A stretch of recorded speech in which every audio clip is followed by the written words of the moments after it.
Peggy 16.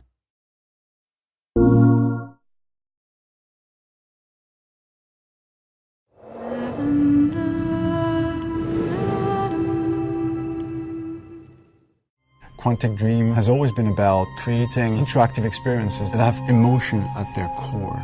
It's about telling the story of characters and giving the player the possibility, through their actions, to change the way the story unfolds.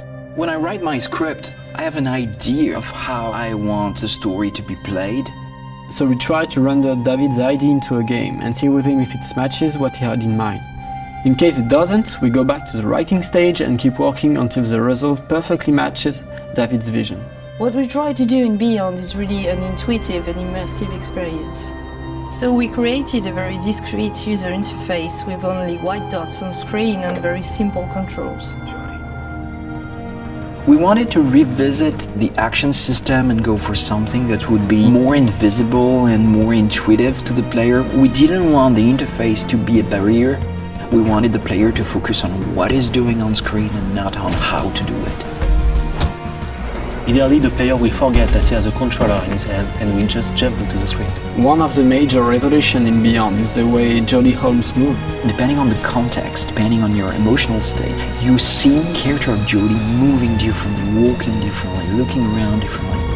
And most importantly, to give the player the feeling he's really in control of the character, he can do almost anything he wants to do. She can talk to other people, interact with objects, and also run, jump, shoot, drive a motorcycle, or even ride a horse. What was really challenging also is that the story goes on for 15 years of Jodie's life. When Jodie's a kid, for instance, you can do different things than when she is a teenager or an adult. Giving this much animation to a character, it's really new. It has never been done to that extent, and it really makes the character come alive like never before. We wanted to have these new mechanics with Aiden. I wanted to give this feeling of flying around and going through matter and through worlds. So we started making some research on how ghosts would move or even a fish would swim underwater. We thought that using orbs is an interesting approach. It would give us this physicality that we need to interact with matter. It became really something natural to assign them to the two analog sticks and have to play with them, to focus them, or on the opposite, to split them apart. During the process of this production, we made what we call user tests. You just watch people playing and you see where they succeed, where they fail. If a player don't get it right, it's only our fault. So we work very hard to be able to correct it and give the best experience possible.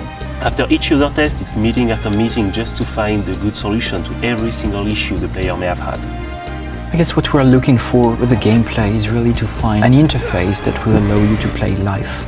And we try to get closer and closer of the ideal interface where you don't think anymore, you just do it.